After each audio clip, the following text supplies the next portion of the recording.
오늘 말씀은 어떤 지역을 소개하면서 시작하려고 합니다. 이 지역은 남미에 있는 칠레라는 나라이기도 하고 거기에 있는 아타카마 사막에 대한 이야기를 하려고 합니다. 이 아타카마 사막이라는 곳은 아마도 전 세계에서 가장 건조한 지역이고 건조한 사막입니다. 비가 거의 내리지 않아요. 그렇기 때문에 심지어 미생물조차도 살지 못하는 지역이다 해서 이 사막이 가장 건조한 사막, 살 수 없는 지역, 가장 척박한 땅, 여기가 아타카마 사막입니다. 칠레에. 그래서 그러다 보니까 이 아타카마 사막은 참 사람이 살기가 어려운 지역입니다. 그런데 그러기 때문에 그런지 몰라도 이 지역은 이것으로 굉장히 유명합니다. 아마 인터넷을 찾아서 별을 구글에서 찾아보면 이런 사진들이 많이 나올 겁니다. 이 사진은 아타카마 사막에서 찍은 사진들입니다. 그래서 이 지역은 하늘의 별을 보는 명소로도 유명한 사막이기도 합니다. 사람이 안 사니까 아예 흔적이 없는 거죠. 그러다 보니까 불빛이 없고, 그러다 보니까 하늘의 별이 너무나도 아름다운 것으로 유명한 사막이기도 합니다. 저도 군대에 있을 때 하늘의 별을 볼 때, 최전방에 있을 때 불을 다 수등하잖아요. 민간인 통제성 구역이고 최전방이다 보니까 하늘의 별과 은하수 막 이런 게 보여요. 이 지역이 다 그런 지역입니다. 하늘의 별이 아름답게 빛나는 지역입니다. 너무나도 예쁜 지역. 이게 하나의 명소가 되었습니다. 그러다가 2015년도에 이상한 일이 하나가 벌어집니다. 2015년도에 슈퍼 엘니뇨 현상이라는 기상 이변으로 인해서 이 지역에 12시간 동안 비가 내리기 시작을 합니다. 아주 가장 척박한, 전 세계에서 가장 척박한 땅, 건조한 사막, 미생물조차 살 수 없는 지역 하면 이 아타카마 사막을 얘기하는데 거기에 기상 이변으로 12시간 동안 비가 내리기 시작을 합니다. 아마 7년 동안 내리는 모든 강수량을 다 합쳐도 이게 더 많을 정도로 비가 내리기 시작을 합니다. 그러다 보니까 이상한 일이 벌어지기 시작합니다. 이 척박한 땅에 비가 내리고 나서 며칠이 지나자 그 척박한 땅에 싹이 하나씩 나기 시작을 하는 거예요. 싹이 하나씩 나기 시작합니다. 그리고 나서 또 몇 주가 지났을 때 꽃이 피어나기 시작을 합니다. 그래서 아주 척박한 땅에 아름다운 꽃이 피어나기 시작을 해요. 분홍색 꽃, 노란색 꽃, 파란색 꽃. 꽃이 이 넓은 사막 지역에 꽃이 피어나기 시작을 하는 거예요. 기적이었습니다. 이 사막을 보러 오는 손님들이, 사람들이, 관광객들이 정말 많이 등장하기 시작했고 많은 사진가 작가들이 이곳을 다녀가기 시작을 합니다. 이렇게 다녀가면서도 보면서도 믿을 수가 없는 지역이에요. 왜냐하면 이 땅은 가장 척박한 땅이기 때문에 그래요. 사람들이 살 수 없고 미생물조차도 살 수 없는 지역인데 놀라운 광경, 꽃이 피고 그리고 아름다운 그 꽃이 자라는 모습을 보면서 사람들 놀라기 시작하고 여기에서 사진을 찍기 시작을 합니다. 진짜 대단한 것 같아요. 사진을 찍고 그렇습니다. 정말 이쁘지 않습니까?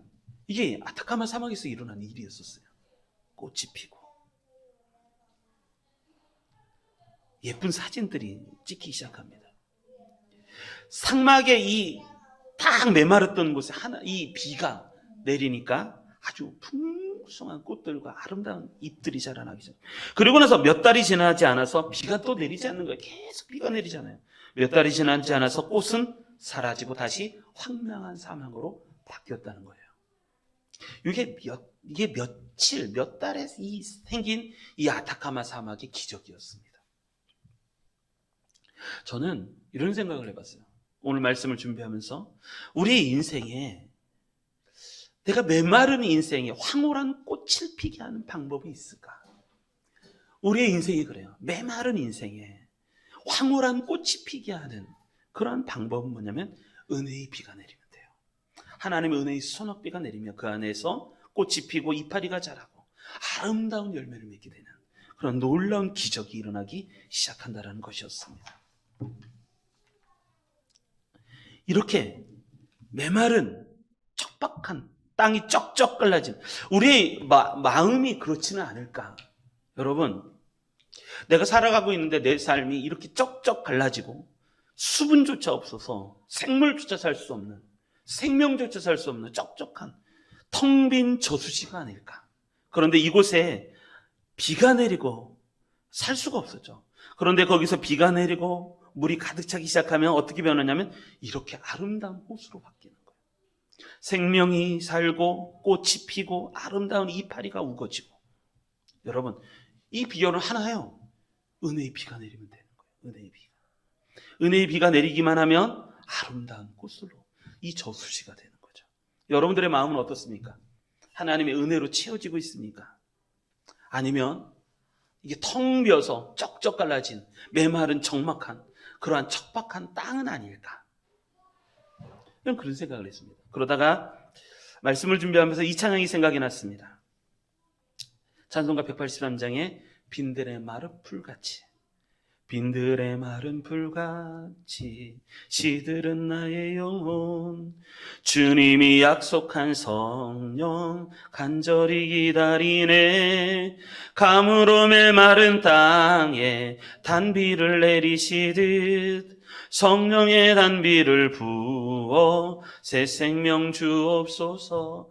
이 찬양이 생각이 나는 거예요. 그러니까 우리는 하나님의 은혜의 단비가 없으면 우리의 인생은 메마를 수밖에 없어요. 우리의 인생에는 생명과 여유와 기쁨과 사랑과 희망이 자랄 수가 없습니다. 이럴 수 있는 근본적인 이유는 은혜의 단비가 내려야 돼요. 그러면 기적이 일어나기 시작을 합니다. 우리 모든 성도님들에게도 이러한 기적이 일어나기를 주님의 이름으로 축복합니다. 우리는요, 은혜를 받아야 돼요. 내 마음을 하나님의 은혜로 채워야 되는 거예요. 그래야 내 안에 생명이 자라나고 내 영혼이 살아나기 시작을 합니다. 여러분, 우리가 그렇습니다. 내 마음이 어느 날 허전하게 느껴지십니까? 내 마음이 어느 날 공허하게 느껴지십니까? 그 느낌은 어떤 거냐면 내 영혼이 지금 하나님을 찾는 소리를 하고 있는 거예요. 하나님을 찾는 부르짖는 소리가 내 영혼이 울고 있는 거예요. 어느 날 허전하고 외롭고 공허하고 막 이러면 이 영혼이 하나님을 찾고 있는 소리예요.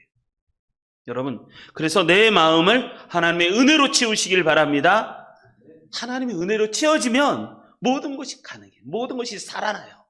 하나님의 은혜의 단비가 나오면 이 아타카마사 막 척박한 땅도 살아나는 것처럼 은혜의 단비가 내 마음 안에 뿌려지기만 하면 살아나는 거예요. 내 영혼이 살아나는 거예요. 이런 은혜가 우리 성도님들에게 넘치시기를 주님의 이름으로 축복합니다. 그렇다면 내 마음을 은혜의 단비로 채우려면 어떻게 될 것인가? 세 가지 말씀을 드리도록 하겠습니다. 첫 번째, 오늘 본문의 말씀 14절부터 15절 말씀 같이 읽겠습니다. 14절로 15절. 자, 읽겠습니다. 시작. 이러므로 내가 하늘과 땅에 있는 각 족속에게 이름을 주신 아버지 앞에 무릎을 꿇고 비노니 아멘. 내 마음을 은혜의 단비로 채우려면 어떻게 될 것인가? 첫 번째가 뭐냐면 기도의 자리로 나아갈 수 있어야 돼요. 내 마음을 은혜의 단비로 채우려면 기도의 자리로 나아가야 돼요. 사도 바울은 어떤 사람이었냐면 기도하는 사람이었어요. 하나님께서 쓰시는 사람 중에 기도하지 않는 사람을 쓰신 적이 없어요. 하나님께서는 기도하는 사람을 하나님께서는 쓰신다는 거예요. 그러면 내 마음이 풍성해져요. 저는 성경에서 기도의 장면이 크게 한 세 가지 장면은 정말 잊을 수 없는 장면이기도 해요. 첫 번째가 뭐냐면 모세가 출애굽한 백성을 데리고 가나안 땅으로 이제 약속의 땅으로 가다가 아말렉이 공격해 들어오는 거예요. 근데 모세는 작전을 회의를 하고 또 군사를 편제하고 그런 게 아니라 모세는 아론과 훌을 데리고 높은 산에 올라갑니다. 그러고 나서 모세가 하나님 앞에 기도하기 시작해요. 두 손을 두고 하나님께 기도하면 신기한 일이 벌어져요. 모세가 기도로 두 손을 올리고 기도하면 이스라엘이 이기고, 두 손이 떨어지면 이스라엘이 지고, 또 두 손이 올라가면 이스라엘이 이기고 이런 일이 벌어지는 거예요. 그래서 아론은 한쪽에서 한 팔을 또 훌은 한 팔을 들고 이 기도를 받쳐준 거예요. 손을. 그랬더니 이스라엘 백성들이 다 이겼더라는 거예요. 저는 이 장면을 잊을 수가 없어요. 이러한 축복이 우리 성도님들에게 넘쳐났으면 좋겠습니다. 또 하나 제가 잊어버리지 않는 데가 감동적인 거예요. 야복 강가에서의 야곱이었어요. 우리가 인생이 그럴 때가 와요. 어려움이 닥치고 힘들 때가 와요. 내 힘으로 안 될 때가 있어요. 환경이 정말 나를 도와주지 않을 때가 있어요. 그런데 그럴 때 야곱은 다 떠나보냅니다. 다 야복강을 다 지나서 다 보내고 홀로 강가에 앉아서 하나님 앞에 기도하기 시작을 합니다. 그럴 때 하나님이 천사로 찾아오시는 거예요. 그래서 천사와 씨름하기 시작합니다. 밤새도록 씨름합니다. 날이 새일 때 천사가 떠나려고 할 때 야곱이 보내지를 않아요. 내게 축복해 주시지 않으면 당신을 보낼 수가 없습니다. 그랬을 때 천사가 그의 환도뼈를 탁 치시면서 네 이름이 무엇이냐? 제 이름이 야곱입니다. 네 이름을 이제는 이스라엘이라 하라. 네가 하나님과 겨루어 이겼습니다. 여러분, 기도의 축복은 그런 거예요. 기도의 축복. 여러분, 이러한 기도의 은혜가 우리 성도님들에게 넘치시기 바랍니다. 갈멜산에서의 엘리야도 마찬가지였어요. 850명. 여러분, 850명이 얼마나 많은지 아십니까? 다 나의 대적이요, 나의 적이 850명이 갈멜산에서 모였습니다. 하늘에서 불이 내리게 하는 그분이 하나님이시다. 그러다가 엘리야가 다 기도하니까 하늘에서 불이 확 내려서 모든 물을 흩어버리죠. 다 말라버립니다. 거기서 850명을 죽이죠. 여러분, 기도는 기적을 만들어냅니다. 기도는요, 모든 것을 이기는 능력과 힘이 있습니다. 여러분, 사도 바울이 지금 에베소 교회를 향해서 가장 먼저 하는 게 뭐냐면 하나님 앞에 이렇게 얘기합니다. 이러므로 내가 하늘과 땅에 있는 각 족속에게 이름을 주신 아버지 앞에 무릎을 꿇고 비노니. 지금 바울이 에베소 교회를 향해서 기도하는 장면이에요. 여러분, 기도의 자리로 나아가시면 하나님의 은혜의 담비를 허락하십니다. 여러분, 기도가 내가 살 수 있는 비결입니다. 기도가 있어야 되는 거예요. 사도 바울은 이 모든 은혜의 풍성함이 기도에서 나온다는 것을 알았습니다. 여러분, 기도가 마르게 하시면 안 돼요. 기도가 메마르게 되면 영혼이 빈곤해져요. 내 기도가 마르게 되면 궁핍함이 느껴지는 거예요. 기도가 풍성한 사람은 하나님이 주시는 은혜가 넘치게 되어 있어요. 그런데 사도 바울은 이 두 가지 기도를 하기 시작합니다. 첫 번째가 이런 기도예요. 14절. 이러므로 내가 하늘과 땅에 있는 각 족속에게 이름을 주신 아버지 앞에 무릎을 꿇고 비노니.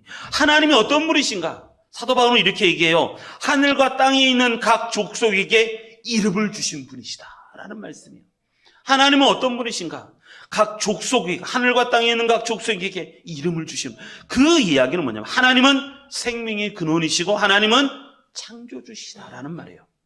하나님이 이름을 지어주셨잖아요. 아담을 지으시고.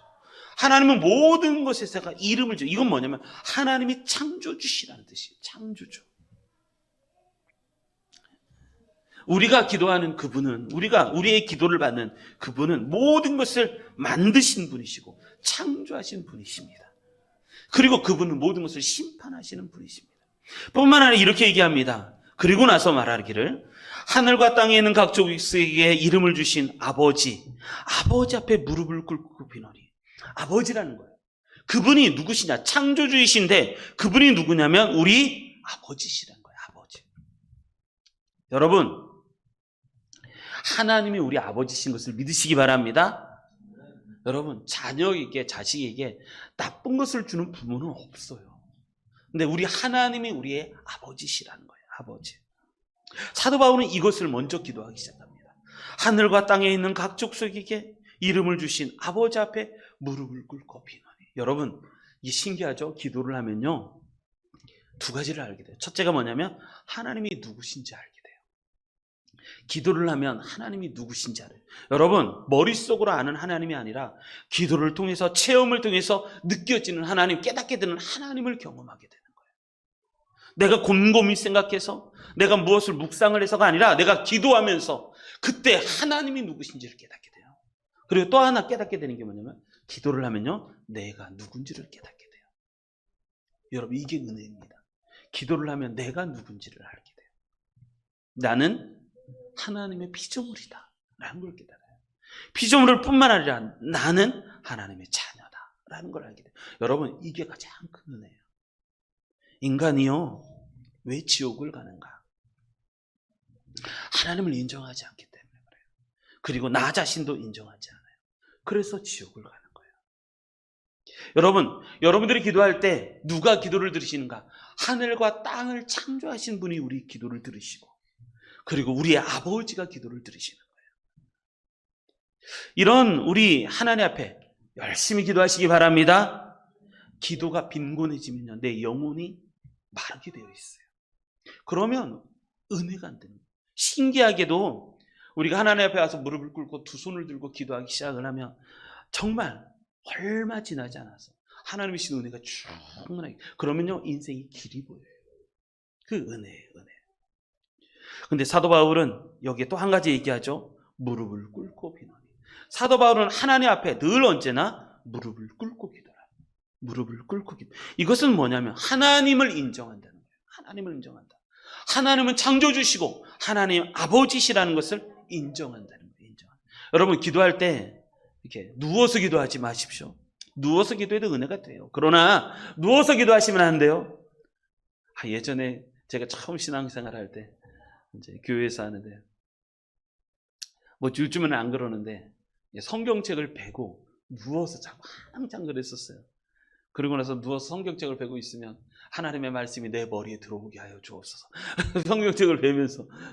그렇다고 성경 말씀이 내 머리에 들어오는 게 아니잖아요. 말씀은 읽을 때 들어오는 건데. 그리고 나서 성경책을 또 앞으로 펴놔요. 이 말씀이 내 머리에 떨어지게 해주십시오. 그렇게도 기도를 했었어요.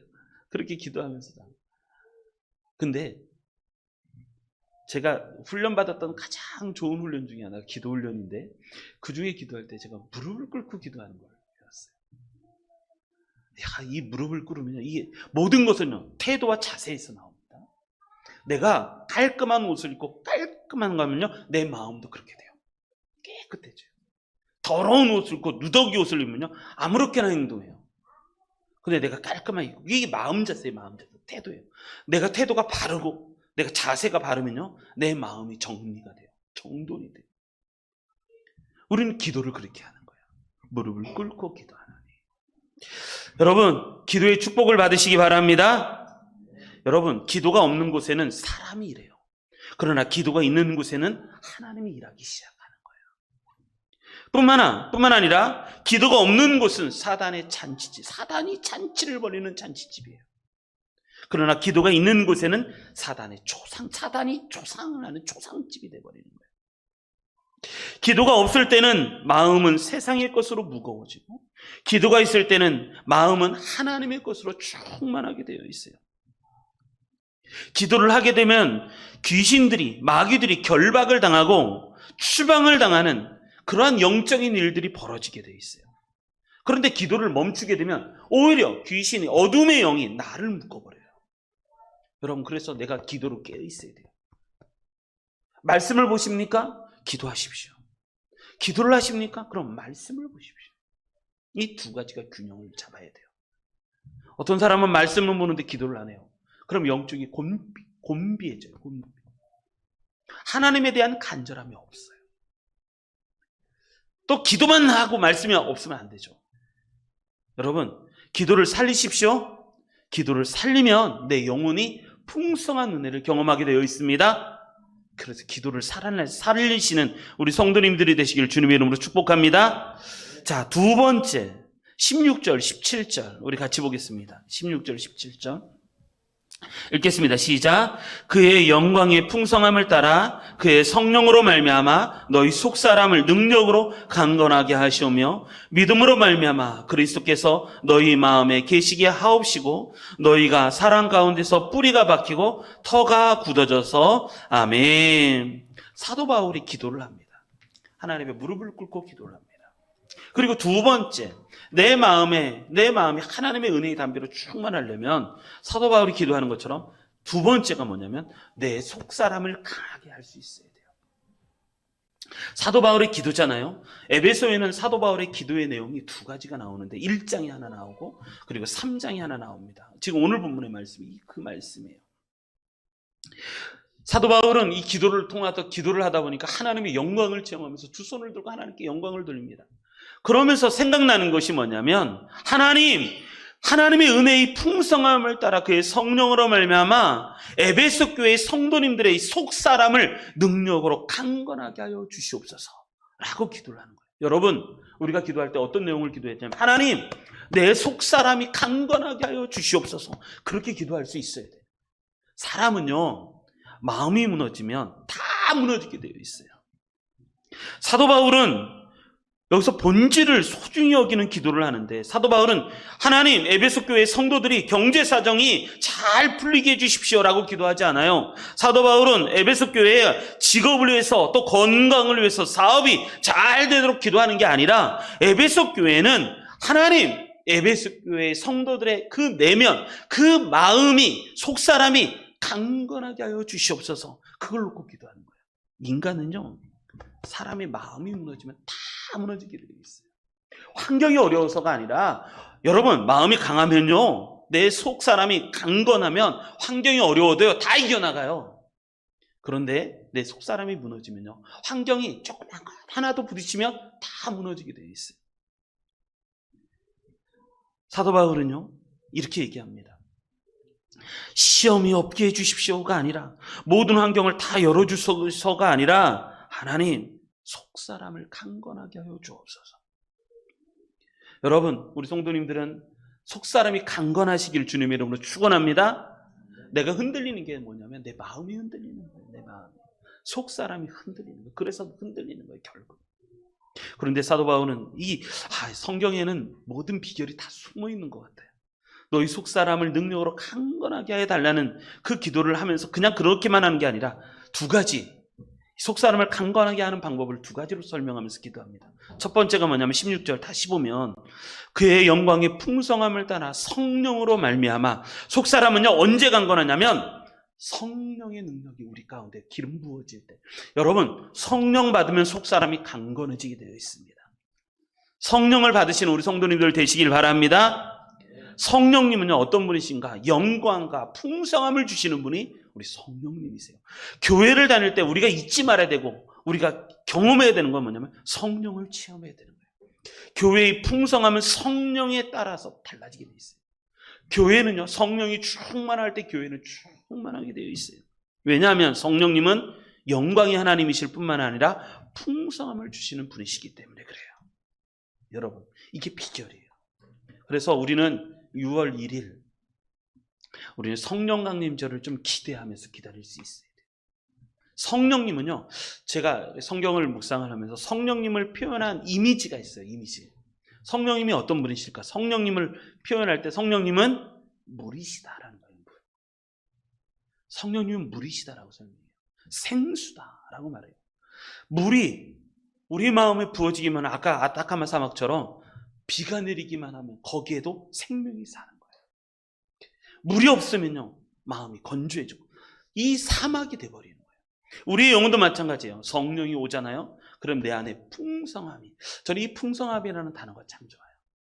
성령이 우리 안에 기름 부어지면요 우리 안에 풍성한 하나님의 은혜가 넘쳐요. 여러분, 내 마음이 왜 풍성하지 않을까? 내가 하나님을 안 믿는 건 아닌데 분명히 내가 하나님을 믿거든요.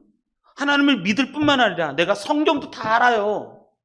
그런데 내 마음이 왜 풍성하지 않을까? 내 안에 왜 충만한 은혜가 없을까? 성령이 없어서 그런 거예요.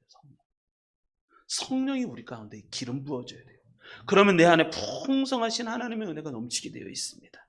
그래서 내 속사람을 강건하게 하는 방법은 뭐냐면 내 안에 성령을 주시옵소서. 그거에 내 안에 성령을 부어주시옵소서. 그러면 살아나는 거예요. 그러면 살아나는 거예요. 그리고 또 17절, 그 다음에 또 이렇게 사도 바울이 계속 기도하죠. 믿음으로 말미암아 그리스도께서 너희 마음에 계시게 하시옵고. 두 번째는 뭐냐면 믿음이에요. 믿음은요 예수님을, 그리스도를 내 마음에 계시게 하는 능력이 믿음이에요. 믿음은 내 마음에 예수님이 오시게 하는 게 믿음이에요. 여러분, 이러한 은혜가 넘치시기를 바랍니다. 그러면요, 속 사람이 강건하게 되어 있어요. 속 사람이. 고린도후서에 이런 말씀이 있죠. 한번 읽어볼까요? 고린도후서 4장 16절. 같이 읽어보겠습니다. 시작. 그러므로 우리가 낙심하지 아니하노니 우리의 겉사람은 낡어지나 우리의 속사람은 날로 새로워지도다. 아멘. 우리가 낙심하지 않아요. 여러분, 성령이 내 안에 없으면 낙심이 돼요. 환경을 보고 사람을 보고 뭐 하나 나를 도와줄 수 있는 게 하나도 없어요. 그럼 마음이 낙심이 되는 거예요. 그런데 성령이 오잖아요. 성령이 오잖아요. 그러면 낙심을 이길 수 있어요. 마음의 근심을 이겨요.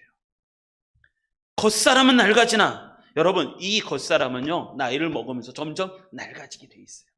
여러분, 60이 되고 70이 되잖아요. 다 똑같아져요. 외모요? 이뻐요? 60 되고 70 되면요, 다 똑같아져요. 건강이요? 어떤 사람은 건강하고 안 그렇고, 여러분, 70 되고 80이 되면 다 똑같아져요. 겉사람은 점점 낡아지게 돼 있기 때문에 그래요. 여러분, 우리가 여기서 깨달음이 있어야 돼요. 우리는요, 점점 낡아지게 돼 있어요. 그러나 정말 중요한 건 우리의 속사람은 날로 새로워지도다. 여러분, 성령이에요. 성령을 받으면 또 내 속에 믿음이 있으면 겉사람은 낡아지는 것을 자꾸 느껴요. 그런데 속사람은 날로 새로워지게 되어 있어요. 여러분, 이런 은혜가 우리 성도님들에게 넘치셨으면 좋겠습니다. 이게 사도 바울의 기도였어요. 사도 바울. 하나님, 내 속사람이 강건하게 하여 주시옵소서. 우리의 겉사람은 낡아지겠지만 우리의 속사람은 날로 새로워지게 하여 주시옵소서. 이런 은혜가 우리 성도님들에게 넘쳤으면 좋겠습니다. 여러분, 이런 은혜가 좀 있었으면 좋겠어요. 지금 5월이잖아요. 5월. 신기해요. 5월이 오곡백화가 막 풍성하고 막 새로워지고 또 이제 벌써 여름이로 막 다가가는 것 같은데, 그런데 신기하죠? 내 마음이 하나님의 은혜로 채워지지 않으면 모든 것이 자라고 새로워지는데 내 마음은 공허해져요. 그래서 봄바람이라는 게 무서운가요? 봄바람이 살랑살랑 불면 내 마음이 힘들어지는 거예요. 그럴 때 우리는 은혜의 단비로 채우시기 바랍니다. 은혜의 단비를 채우셔야 돼요. 그래서 하나님 앞에 나오셔서 5분만이라도 두 손 들고 하나님 앞에 간절히 부르짖어 기도하십시오. 주여, 주여, 주여, 주여 외치시기만 해도 은혜가 됩니다. 은혜가 됩니다. 하나님이 우리 안을 채워주시는 거예요. 내 힘으로 할 수 있는 게 없어요. 하나님이 해주셔야, 하나님이 역사해 주셔야 우리가 살 수 있습니다. 그런 은혜가 속사람이 날로 새로워지고 강건해지시는 축복을 우리 성도님들 다 받으시는 그런 은혜가 넘치시기를 주님의 이름으로 축원합니다. 또 한 가지 마지막 17절로부터 19절 같이 읽겠습니다. 17절로 19절. 자, 읽겠습니다. 시작. 믿음으로 말미암아 그리스도께서 너희 마음에 계시게 하시옵고 너희가 사랑 가운데서 뿌리가 박히고 터가 굳어져서 능히 모든 성도와 함께 지식에 넘치는 그리스도의 사랑을 알고 그 너비와 길이와 높이와 깊이가 어떠함을 깨달아 하나님의 모든 충만하신 것으로 너에게 충만하게 하시기를 구하노라. 아멘. 세 번째, 내 마음을 하나님의 은혜의 단비로 충만하게 채우는 세 번째 비결. 그건 뭐냐면 사랑이에요. 사랑. 저는 성경이 참 은혜가 되는데 그 중에서 이 구절이 참 은혜가 되는 것 같아요. 사도 바울이 에베소 교회를 했던 세 번째 기도 제목은 뭐냐면 하나님, 이들이 사랑이 충만하게 해주십시오 라고 기도를 하기 시작을 해요. 자, 우리 본문에 보면 좀 더 보면 17절 믿음으로 말미암아 그리스도께서 너희 마음에 계시게 하시옵고 그 다음이 중요합니다. 너희가 사랑 가운데서 뿌리가 박히고 터가 굳어져서 18절 능히 모든 성도와 함께 지식에 넘치는 그리스도의 사랑을 알고 19절 그 너비와 길이와 높이와 깊이가 어떠함을 깨달아 하나님의 모든 충만하신 것으로 너에게 충만하게 하시기를 구하노라. 사도 바울이 기도한 제목은 뭐냐면 하나님, 에베소 교회 성도님들이 그리스도의 사랑으로 채워지게 하여 주시옵소서 라고 기도했어요. 여러분, 신기하죠? 내 속사람이 강해요. 그런데 사랑이 없으면요, 사람은요 냉정해져요. 사랑은 있는데 속사람이 강함이 없으면 사람은 나약해져요.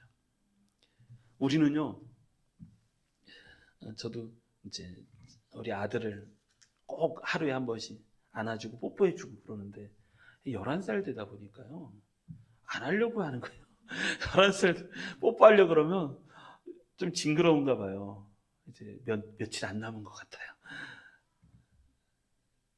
이렇게 꼭 안아줘. 진짜 그래요. 아버지의 사랑은, 아버지의 느낌은 그래요. 자식을 꼭 안아줘서 이렇게 뽀뽀 한번 착 해주고, 아빠가 너 사랑하는 거 알지? 그러면 이렇게 얘기해요. 아빠, 나도 아빠 사랑해. 여러분, 그러면 행복합니다. 여러분, 그것만큼 행복한 게 없는 것 같아요. 제가 자식을 낳아보고 아빠 그런 소리를 들어보니까, 제가 어머니한테 전화를 드릴 때 하는 습관이 하나가 생겼어요. 그거 뭐냐면, 엄마한테 다 전화할 때면, 엄마, 어머니 아들이에요. 어머니 아들이에요. 어머니 아들이 전화했어요. 제가 그 얘기를 들어보니까 거기에 은혜가 있다는 걸 깨닫고, 그 다음서부터 우리 어머니한테 전화할 때마다 엄마 아들입니다. 아들이에요. 엄마 사랑해요. 그러면 엄마가 가슴이 뜨거워져요. 우리는요, 사랑 먹고 자라게 돼 있어요. 사랑이 없으면 안 돼요. 여러분, 내 안에 사랑이 있는가? 하나님을 사랑해요. 여러분, 예수님을 사랑하십니까? 하나님을 사랑하십니까? 왜 아멘이 없어요? 하나님을 사랑하십니까? 성경의 가장 중요한 신앙을 이렇게 설명해요. 내 마음을 다하고, 목숨을 다하고, 뜻을 다하고, 힘을 다해서 주 너의 하나님을 사랑하라. 사랑하라는 거예요. 근데 사랑이 메마르기 시작하면 아무것도 될 수가 없습니다. 사랑이 없으면 아무것도 아닌 거예요. 내 몸을 불사르게 내어줄지라도 사랑이 없으면, 내가 천사의 말을 하고 그런다고 하더라도 사랑이 없으면 울리는 꽹과리에 지나지 않아요. 사랑이 있어야 되는 거예요. 사람은 사랑해야 되는 거예요. 여러분, 우리 안에 사랑이 충만하시기를 바랍니다. 그런데 조심해야 될 게 하나가 있어요. 여기 보면 18절 이렇게 얘기합니다. 능히 모든 성도와 함께 지식이 넘치는 그리스도의 사랑을 알고. 여러분, 여기서 아주 중요한 위험 요소가 하나가 있어요. 지식이라는 거예요. 지식. 18절에 보면 모든 성도와 함께 지식이 있어요. 믿음은요, 때로는 지식을 가져다 줘요. 영적인 지식을, 깨달음이라는 걸 갖고 와요. 그런데 사도 바울은 그것 이상을 놓고 기도해요. 지식이 넘치는 그리스도의 사랑을 체험하게 하여 주옵소서 라고 기도하는 거예요. 여기서 보는 이 지식은요, 우리가 알 수 있는, 공부를 통해서, 말씀을 통해서 깨닫는 지식이 있어요. 그런데 그것만으로는 부족해요. 지식에 넘치는, 여기서 넘치다라는 말은 초월하다라는 뜻이에요. 넘어서는, 뛰어넘는 이라는 뜻이에요. 지식을 뛰어넘는 하나님의 사랑, 그리스도의 사랑을 체험하게 하여 주십시오. 이게 중요한 거예요. 여러분, 지식은요, 사랑이 아닌 거예요. 지식은 교만하게 하고 사랑은 덕을 세우나니. 고린도전서 8장에 나오는 말씀이잖아요. 지식은 교만하게, 뭔가를 깨달았고 무엇을 알고 무엇을 경험하고, 여러분, 그게 중요한 게 아니라 그것을 뛰어넘어 하나님을 사랑하는 게 필요해요. 지식을 뛰어넘는 사랑, 초월하는 사랑, 그 한계를 뛰어넘는 사랑, 그 사랑이 있어야 되는 거예요. 사도 바울은 그걸 놓고 기도해요. 하나님, 모든 성도와 함께 지식이 있다면 지식을 뛰어넘는 그리스도의 사랑이 우리 안에 넘치게 하여 주옵소서. 여러분, 저도 그런 경험을 많이 했어요. 지식이 있잖아요. 그럼 겸손해지기가 그렇게 어려워요. 지식이 있으면, 내가 뭔가 깨달음이 있으면 이것을 놓고 하나님을 사랑하고 내가 낮아지고 이런 것이 힘들어져요. 그래서 사도 바울은 그렇게 얘기하는 거죠. 사랑은 지식을 뛰어넘어서만이 경험하는 것이다라는 거예요.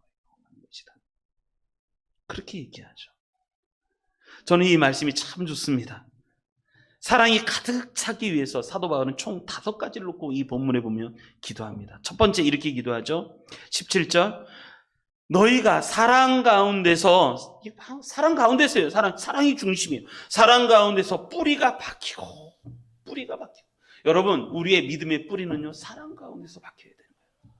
그리고 터가 굳어지고, 사랑 가운데서 터가 굳어져야 돼요. 그리고 18절, 능히 모든 성도와 함께 지식이 넘치는 그리스도의 사랑을 체험하고. 하나님, 뿌리가 박히고 터가 굳어질 뿐만 아니라 체험하게 하여 주시고, 그리고 19절 가장 아름다운 성경이죠. 19절 그의 너비와 길이와 높이와 깊이가 어떠한 것을 깨달아. 사랑은요, 하나님의 사랑은 너비와 깊이와 높이와 길이가 얼마나 큰지를 알게 된 거예요. 저는 성경에서 가장 아름다운 본문이 이 본문이 아닐까라는 생각이에요. 여러분, 하나님은 얼마나 우리를 사랑하시는가? 그 너비와 길이와 높이와 깊이, 이걸 깨닫게 돼 있어요. 그리고 나서 그 다음에 얘기하죠. 하나님의 모든 충만하신 것으로 너에게 충만하게 하시기를 구하노라. 사도 바울은 이렇게 기도합니다. 하나님의 모든 충만한 것으로 우리가 충만하게 하여 주시옵소서, 이렇게 기도하고 있는 거예요.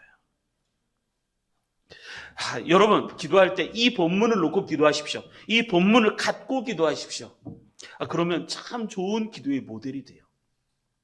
하나님, 우리가 능히 하나님의 사랑 가운데서 뿌리가 박히고 터가 굳어지고 또 지식에 넘치는 그리스도의 사랑을 체험하게 하시고, 그 너비와 길이와 높이와 깊이가 어떠함을 깨닫게 하시고, 하나님의 모든 충만하신 것으로 우리를 충만하게 하여 주옵소서. 이런 은혜가 우리 성도님들에게 넘쳐졌으면 좋겠습니다. 이게 사도 바울이 한 기도예요. 기도. 여러분, 우리는요, 메마르면 안 돼요. 메마르면. 우리가 이 하나님의 사랑이 넘치는 축복을 우리 성도님들 다 받으시기 바랍니다. 자, 우리 말씀을 정리하겠습니다. 말씀을 정리해 보겠습니다. 여러분, 아무리 메마른 아타카마 사막이라도 비가 내리면요, 거기에 싹이 나고 이파리가 자라고 꽃이 피어나요. 그래서 아름다운 초원이 돼요. 근데 비가 그치면요, 생명조차 살 수 없는 삭막한 사막이 되는 거예요. 마찬가지로 우리 마음도요, 하나님의 은혜의 단비가 내려지면 우리 마음 안에 풍성하신 하나님의 은혜가 넘치는데, 그리고 내 안에 행복이 넘치는데, 내 안에 하나님의 은혜의 단비가 탁 빠져버리면, 하나님의 은혜의 단비를 받지 못하면 삭막해져요. 건조해져요. 사막 같은 인생이 되는 거예요. 그래서 우리의 모든 성도님들이 하나님의 은혜의 담배가 충만해지셨으면 좋겠습니다. 그러려면 세 가지. 첫 번째, 기도를 해야 된다는 거예요. 하나님 앞에 기도를 해야 돼요. 그래야 영적인 문이 열려요. 지식으로 안 돼요. 기도할 때 하나님의 은혜의 문이 열리게 되어 있어요. 두 번째, 하나님, 우리의 속사람이 강하게 하여 주옵소서. 능력으로 강하게 하여 주옵소서. 내 속사람이 강해야 돼요. 그러려면 성령 받으셔야 돼요. 성령님은 풍성하신 분이세요. 은혜가, 영광이 충만하신 분이세요. 성령 받으면 돼요. 성령. 그리고 믿음은요, 예수 그리스도를 내 안에 있게 머물게 하는 게 믿음이에요. 믿음. 그리고 세 번째, 사랑이에요. 사랑. 다른 게 다 있어도 사랑이 없으면 그 사람은 빈곤해지는 사람이에요. 하나님, 우리 안에 사랑이 가득 차게 하여 주시옵소서. 이렇게 같이 기도하셨으면 좋겠습니다. 그래서 하나님의 은혜의 담비가 우리 가운데 충만해서 우리가 좀 승리할 수 있는 은혜의 역사가 우리 성도님들 가정에 넘치시기를 주님의 이름으로 축원합니다. 아멘.